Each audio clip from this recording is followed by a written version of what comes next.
Hello, everyone, and welcome to Principles of Marketing. This is Marketing 3000. First of all, I have to confess, I'm not a professional blogger, so I don't know how this video is going to turn out, but I'm going to give it my best.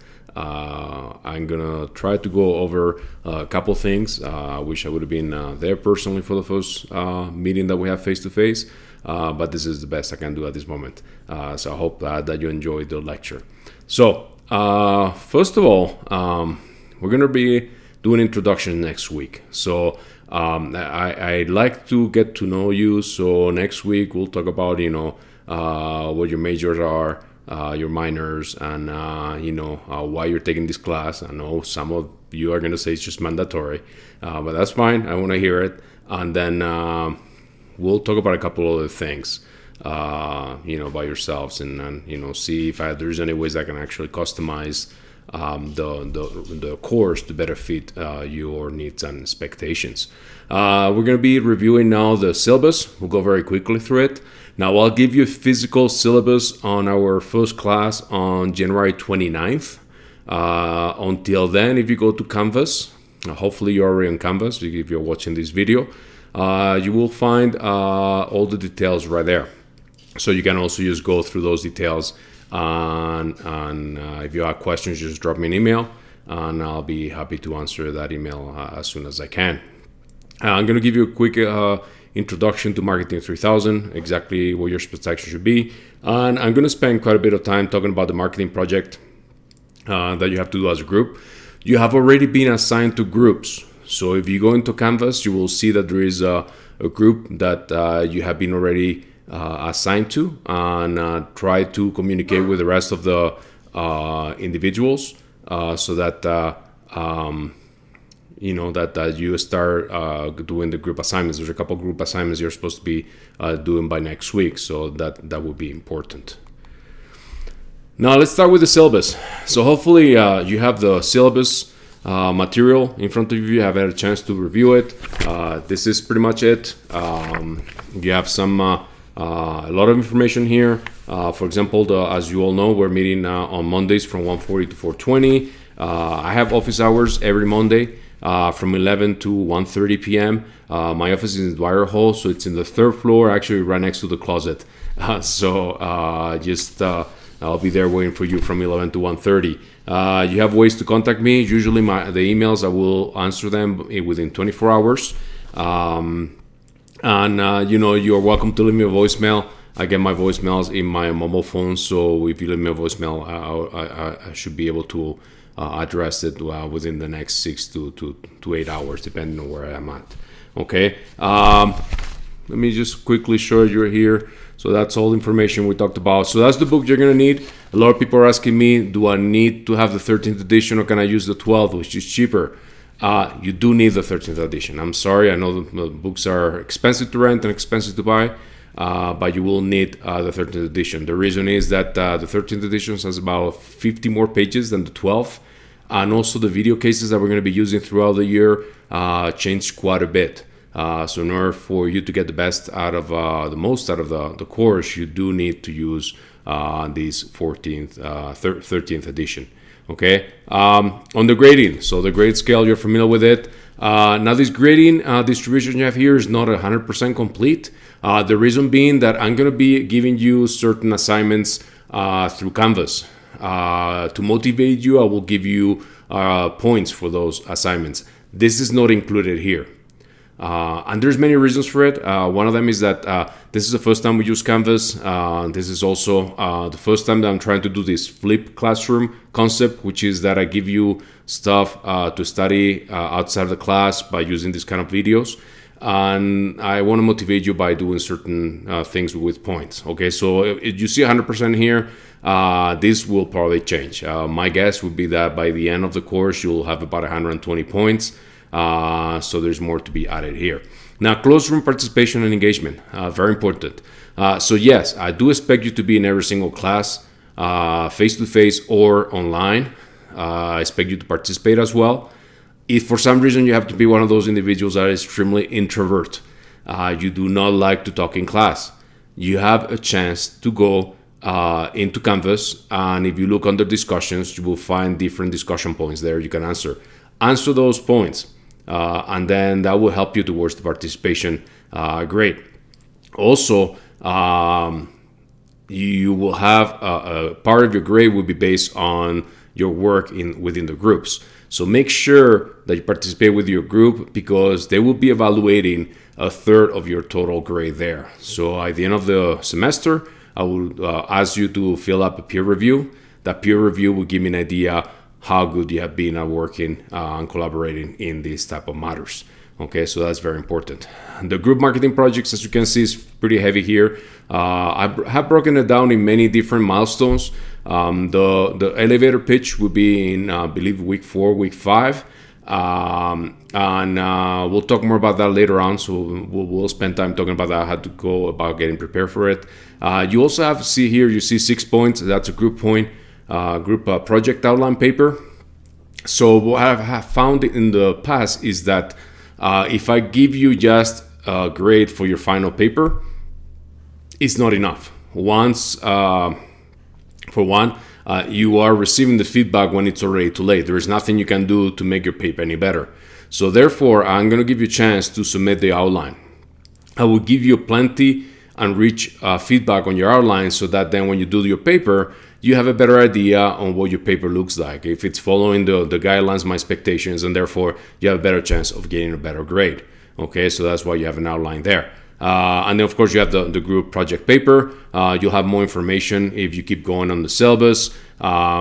Yes, to be clear, I'm expecting APA, double space. You do have to do an executive summary. An executive summary is not a replacement for an introduction. Therefore, you have an executive summary, and then when your paper starts, you will still need an introduction. Okay. If you go to Appendix A from your textbook, you'll find many more details there. And I'll give you more specifics as we get closer to that time. But you'll pretty much be covering points 1 through 6. If you look at page 55, it would be 1 through 6. And then I believe it's 11 and 12. Okay, we'll talk more about that. Okay, so don't worry about it. Just be aware that a large portion of your grade depends on that. Again, exams, the quizzes will all be multiple choices. The first quiz will be 25 questions. The next 2 quizzes will be 40 questions. They will be open book, open notes. Okay, we will be taking all those quizzes in class, and you will need to have a laptop or some kind of computer with you. If for some reason you don't have a laptop to bring to the classroom, let me know and we'll arrange it so that you have a laptop there. We can get one of those laptop cards. They come in, you guys take the exam, and then it's no problem whatsoever. Okay, hopefully you have a tablet or a laptop that you can use. Okay, what else do we have here? This is a pretty nice syllabus. This is, by the way, is the new syllabus. So please give me feedback. Let me know what you think about it. Is it easy to read or not? You have more specifics there on the project. And then the next thing I would like to show you, whoa, what a nice picture of myself. The next thing I would like to show you is right here. So basically, this is the topics by week. So for example, as you can see, January 21st, we'll be having an online course because I will not be 22nd, I'm sorry, I will not be available. I'm actually at training during the morning, so I will not be able to teach this class. The first face-to-face meeting will be on the 29th. Okay, so look at it in detail. If you have any questions, please ask me. Otherwise, I'm going to assume that you are very familiar with the syllabus. So I get this question also quite a bit. What about computers in the classroom? You are welcome to use your computers in the classroom. Now, as you know, I'm a psychologist, so I'm not going to get into the details about what happens when you use a computer versus just handwriting your notes. But basically, you have to take in consideration that your computer has a tendency to distract everybody around you. Okay, so if you're one of those individuals that like to use a computer, you're welcome to it, especially if you have your ebook or anything like that. Just make sure you sit in the last aisle. So basically sit in the back. And that way you will not distract people around you. And I will really do appreciate if you do that. Thank you for doing that. Now, let's move on to class expectations. So this is just very quickly what I expect your behaviors to be in class.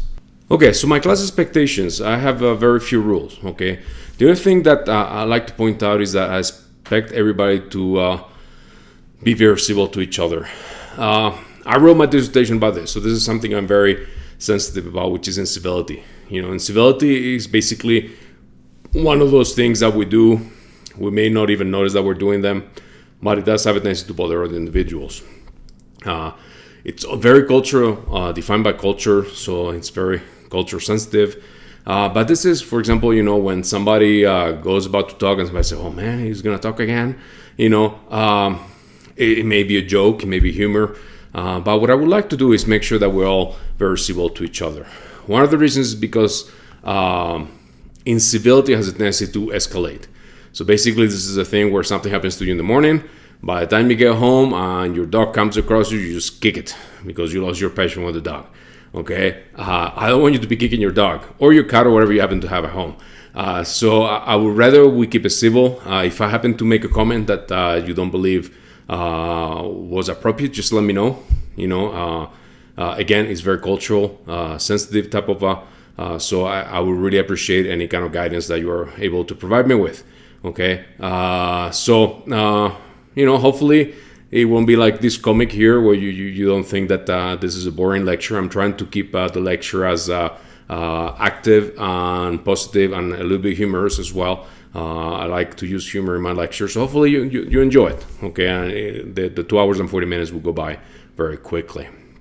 So just trying to avoid stress in the classroom, distraction, dissatisfaction. So again, let's try to keep it civil and just common sense. So my door is always open. My office, my office hours. So if you have any issues or any concerns, just please stop by. Okay, so let's move on to the group marketing project. Okay, the group marketing project is something that is going to be a large portion of your grade.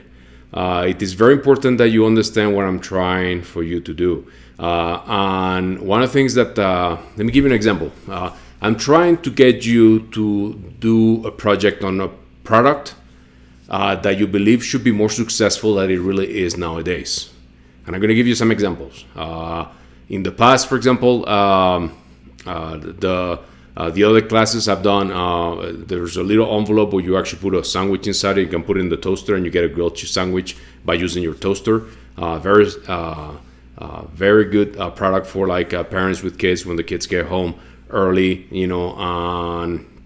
and they need to get, they want a snack and that's kind of a healthy snack. How would they go about getting that? So that's a good way of getting them to cook something without having to turn the fire on or anything like that. It's toaster, and it's something fairly safe. Also, how many of you rent your books? I'm sure it's a lot of them, which means that you cannot write on them or you get, you lose your money. So there's a scanner that you actually, when you highlight whatever you want to scan, it basically scans it into your computer, onto your PDA or your tablet or your phone, whatever you want it. But at the end, all those notes that you have been highlighting are right there, handy, and you haven't made one single mark in the whole textbook. So that's pretty good.